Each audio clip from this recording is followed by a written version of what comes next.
습니다. 네, 방금 말씀드렸던 것처럼 여러분들이 정말 많이 질문 주시는 장단기 금리 역전 현상, 이게 왜 있는 것인가? 그리고 장단기 금리 역전 현상이 언제까지 지속될 것인가?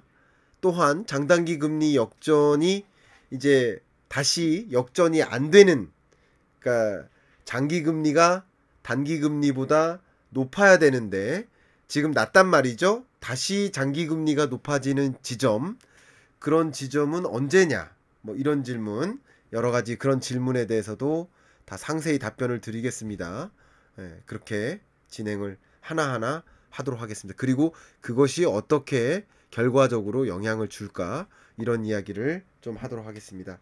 그리고 실시간으로 여러분들이 주시는 질문에 대해서도 좀 답변을 드릴 수 있도록 하겠습니다. 자, 이제 본격적으로 가겠습니다. 자, 아래 공포라고 하죠. 아래 공포라는 이 단어는 말 그대로 리세션 공포입니다. 통상적으로 여러분이 돈을 빌린다고 해볼게요. 돈을 빌린다고 해볼게요. 그럼 돈을 빌릴 때 단기로 빌려요. 그리고 장기로 빌려요. 두 가지로 돈을 빌린다고 해볼게요. 그럼 내일 갚아요. 그럼 이자를 굳이 안 받아도 빌려줄 마음이 있으시겠죠. 근데 반대로 1년 후에 갚을게요 라고 하면 이자 안 받고 줄 수 있습니까? 왜냐면 1년 동안 그 사람이 어떤 일이 벌어질지 아무도 모르잖아요. 그죠? 그 빚을 갚을 능력이 사라지거나 아니면 뭐 무슨 일이 벌어질지 모르잖아요. 그러니까 장기 금리가 단기 금리보다 높은 게 정상이다. 쉽게 이해 가셨죠? 그렇게 생각하시면 좋겠습니다. 장기 금리가 단기 금리보다 높은 게 정상이다. 근데 22년 중반 들어서 대략 7월 6일부터입니다. 장기 금리보다 단기 금리가 더 높아지는 거예요. 이게 무슨 현상이에요? 이상한 현상이 벌어지는 거예요. 소위. 근데 장기 금리가 단기 금리와 역전된 이상한 현상이 아래 공포예요. 이렇게 될 때마다 경제가 어려워진다, 리세션이 온다라는 것을 여러 번 봤거든요. 그래서 장단기 금리가 역전됐고 그 역전된 채 지금까지 이어지고 있습니다. 1년이 넘게 장단기 금리가 역전된 채 이어지고 있습니다. 근데 여기서 장기 금리는 상대적으로 미국 경기를 보여줘요. 그러니까 미국 고용이 호조다, 미국 고용이 아직도 탄탄하다 라고 한다면 장기 금리가 올라가겠죠. 근데 2년물 금리는 단기 금리일수록 뭐에 더 민감하게 반응합니까? 기준금리와 연동됩니다. 이해가시죠? 그래서 이렇게 생각하시면 좋아요. 2년물 국채금리는 기준금리 따라간다, 이렇게 생각하시면 좋겠고요. 10년물 금리는 미국의 경기 상황을 보여준다, 이렇게 생각하면 좋아요. 근데 기준금리를 치켜 올리면, 그죠? 보세요. 기준금리를 치켜 올리면 단기금리가 치켜 올라가겠죠. 근데 미국 경기는 안 좋아요. 그러니까 미국 경기가 안 좋은데도 금리를 계속 인상한다는 얘기는, 이게 벌어진다는 얘기는 경기 침체가 오겠네라고 생각할 수도 있겠죠. 네, 그래서 아래 공포예요. 장단기 금리가 역전되는 게 이상한 현상이기도 하지만 그 현상 자체가 경기 침체를 몰고 오는 징후다 라고도 표현합니다.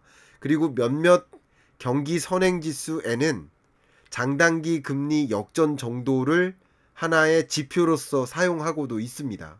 그러니까 결국 장단기 금리가 역전되면 반드시 경기 침체 올 거야 라고 생각할 필요는 없겠지만, 장단기 금리가 역전되면 경기 침체 올 가능성이 상대적으로 높아지겠네 라고 생각할 것도, 사는 것도 나쁘지는 않아요.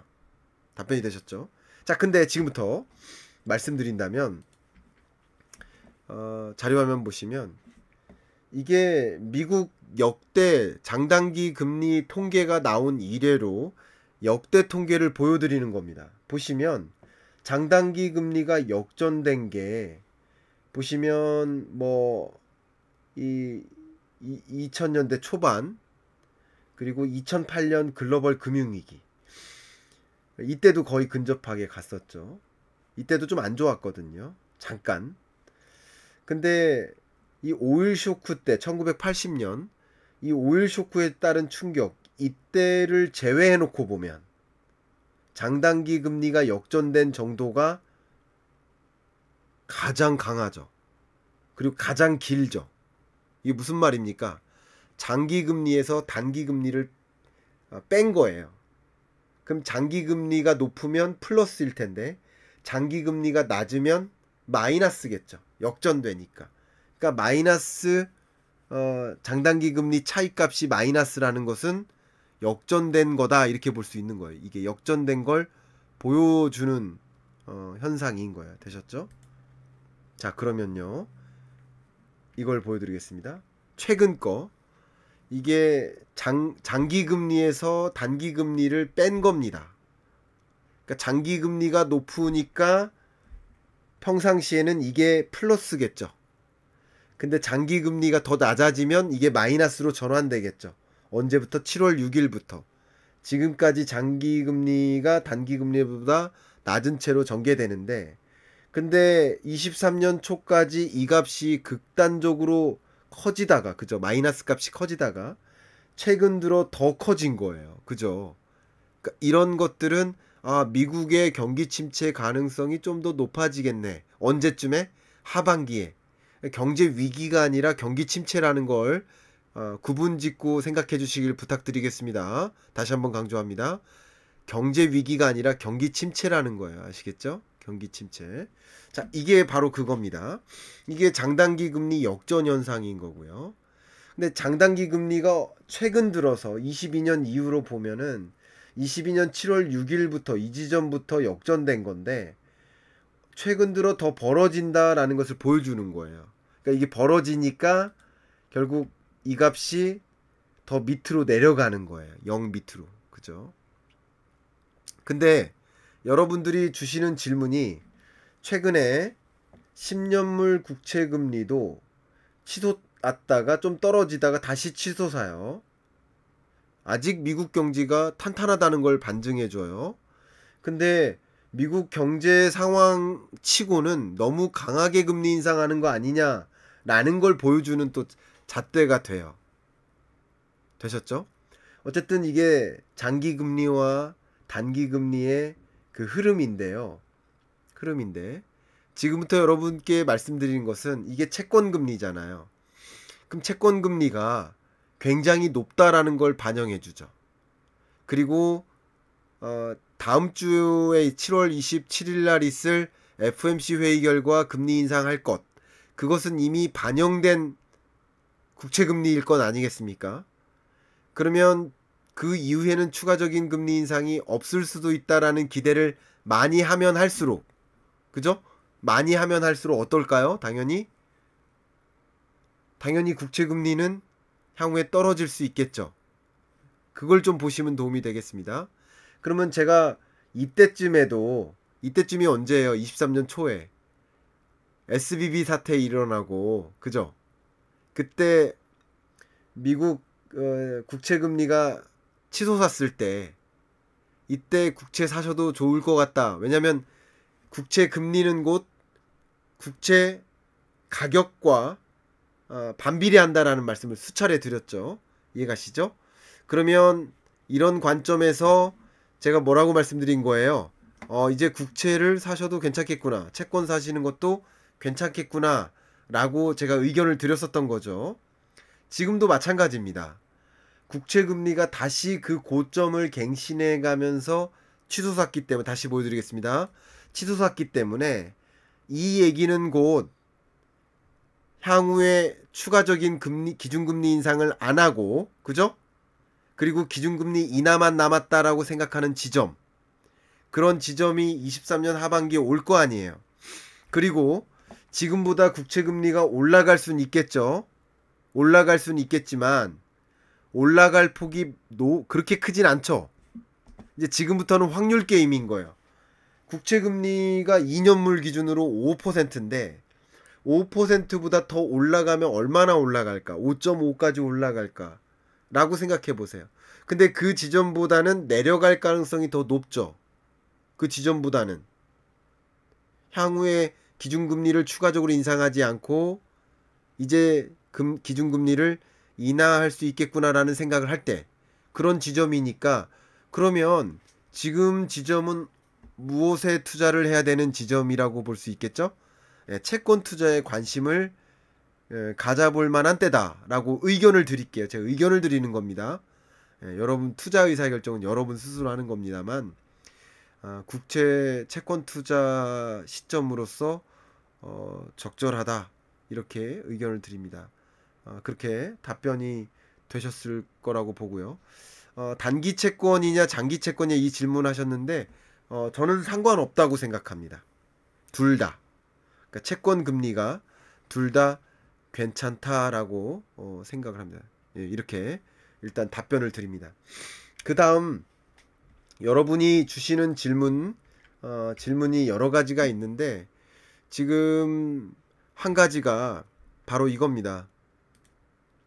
글로벌 리스크워치가 발표됐어요. 국제금융센터에서 정규적으로 매월 발표하는데요. 보시는 것처럼 가장 큰 리스크 요인으로서 맨 위에 있는 게 뭐예요? 통화 긴축 강화, 추가적인 금리 인상, 요거죠. 그 다음 높은 인플레이션이 지속될까, 이게 리스크 요인이었던 거예요. 근데 오늘 이 CPI 발표는 결과적으로 이 리스크 요인이 다소 완화된다라는 것을 보여주죠. 그러니까 이런 것들이 리스크 요인이기 때문에 향후에 미국 국채금리도 장기금리도 이제 경기 침체라는 것이 징후가 나타나면 나타날수록, 하반기로 갈수록 그때쯤엔 당연히 경기 침체 징후를 보여주는 그런 상황이 되면 될수록 당연히 국채금리는 떨어질 것이고요. 이제 국채금리가 이렇게 높다는 얘기는 국채 가격이 낮다라는 것을 말씀드리고요. 국채 가격이 올라가겠죠, 향후에. 그렇게 생각해 보셔도 도움이 되겠죠. 그러니까 여러 리스크워치나 여러 자료들을 다 봐도 지금의 어쩌면 추가적인 기준금리 인상이 있다 하더라도 그것을 어느 정도 반영한 숫자다, 이렇게 생각을 해주시면 좀 도움이 될 것 같습니다. 그런데 이것과 연관지어서 한 가지만 더 강조하도록 하겠습니다. 그 한 가지가 바로 미중 패권 전쟁이에요. 미중 패권 전쟁과 얼마 전에 옐렌이 중국을 방문하지 않았어요? 그 이야기를 잠깐 해드리겠습니다. 미중 패권 전쟁의 최근 시나리오를 간략하게 소개해 드릴게요. 22년 10월 들어서 반도체 장비 수출 통제를 발표해요. 미국에서. 반도체 장비를 중국에 공급할 수 없다라고 발표해요. 왜 그래요? 왜냐하면 미국의 안보 문제를 해칠 수 있다라고 생각하는 거예요. 그 다음 23년 5월 들어서 중국이 마이크론의 제품을 구매하지 않겠다라고 또 발표해요. 그러니까 6월 29일 날 또 뭐라고 해요? AI 반도체 수출도 통제하겠다. 그러니까 7월 4일 날 또 중국이 뭐라고 합니까? 갈륨이나 게르마늄과 같은 희소 자원 공급을 차단하겠다. 지금 미중 간의 패권 전쟁이 기술 패권 전쟁인데, 그 기술 패권 전쟁이 주로 무엇을 가지고 하고 있는 거예요? 반도체를 가지고 하고 있는 거예요. 반도체 장비를 공급 안 하겠다, AI 반도체, 첨단 반도체 공급 안 하겠다, 이런 식이었고, 그러면 마이크론으로부터 반도체 제품 안 사겠다, 반도체에 들어가는 소재는 우리가 더 많이 갖고 있는데 희소자원 이거 없으면 반도체 못 만들지 않겠느냐, 이렇게 서로 패권 전쟁을 하고 있는 모습이라고 볼 수 있겠습니다. 그런데 옐렌이 이번에 방문했잖아요. 옐렌이 왜 방문했을까? 당연히 이런 문제를 논하러 갔겠죠. 근데 아무 소득 없이 왔죠. 근데 궁극적으로 옐렌이 왜 갔을까? 이거는 추론입니다. 지금부터 말씀드리는 건 추론이에요. 추론적으로 좀 말씀을 드려보면, 미국이 국채를 발행해서 나라 살림살이를 하잖아요. 그러면 국채를 사줄 사람이 필요하잖아. 사줄 나라가 필요하잖아요. 그죠? 근데 그 국채 중에 일본이 미국 국채를 1조 700억 정도를 갖고 있습니다. 그리고 2위국이 중국이에요. 8,600억을 갖고 있어요. 근데 미중 패권 전쟁이 장기화되는 과정에서 한때는 중국이 말이죠. 미국 국채를 1조 3천억 달러가 넘게 보유하고 있었어요. 근데 미중 간에 싸울 때마다 긴장감이 고조될 때마다 계속 미국 국채를 보유하고 있던 것을 다 줄였거든요. 계속 줄여나갔어요. 줄이다가 지금 보여드린 것처럼 8,671억 달러까지 지금 온 거예요. 근데 지지난달에 미국 부채 한도 협상을 놓고 굉장히 첨예하게 고민됐었고 불확실성이 고조됐었죠. 기억하십니까? 그러면 부채 한도 협상이 결국 타결이 됐고 부채 한도를 올린다는 거잖아요. 부채 한도를 올린다는 얘기는 결과적으로 뭐예요? 미국이 추가적인 국채를 발행하겠다는 거잖아요. 근데 추가적인 국채를 발행하는데 사줘야 되잖아, 누군가. 사주면 가격이 안 떨어질 수 있는데 아무도 안 사주니까 가격이 더 떨어지는 거예요.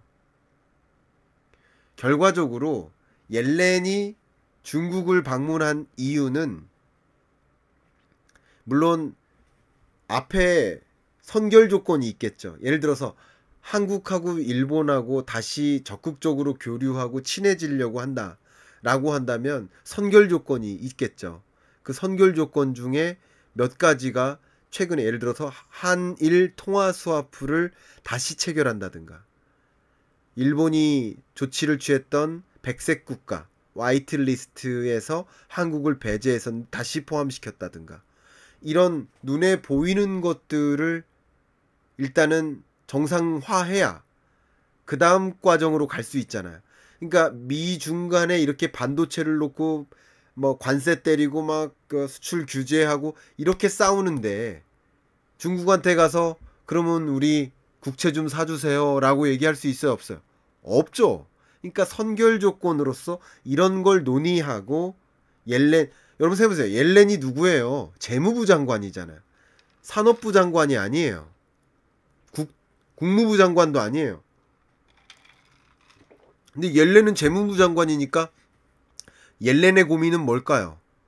미국 국채 사줄 나라가 필요한 거예요. 그죠? 그런 관점에서 좀 생각을 해 본다면 이런 미중 패권 전쟁의 과정에서 옐렌이 방문을 했다라는 것은 결과적으로 국채를 팔고 싶어서 사달라라는 말을 하고 싶어서가 아닐까로 추론을 할 수 있다는 것이죠. 추론입니다. 어디에 공개적으로 나온 건 아니니까. 자, 이런 관점에서 좀 생각을 해 본다면 결과적으로 국채 가격이 뭐 추가적으로 더 떨어지지 않도록 이 재무부 장관도 더 고민하고 있는 거예요. 금리가 더 올라가면 안 된다고 생각하는 거예요. 이해가시죠? 그래야 나라 살림살이를 할 수가 있어요.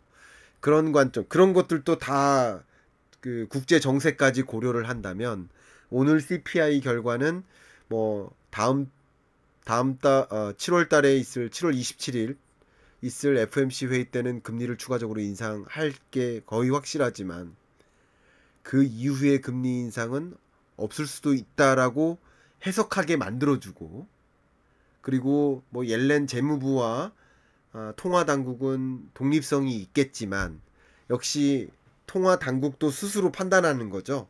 국채 금리가 너무 높구나. 그러면 이런 것들까지 생각해 본다면 어쨌든 23년 하반기에는 라스트 댄스가 있을 텐데 그게 9월이 될 수도 있다. 라는 것을 또 희망케 만들어줘요. 그러니까 당연히 주식시장에서는 굉장히 크게 환호하게 만들 만한 CPI 발표였었고 이 채권 금리 흐름도 같이 보시면서 판단하시면 좋겠고 근데 앞에 말씀드렸던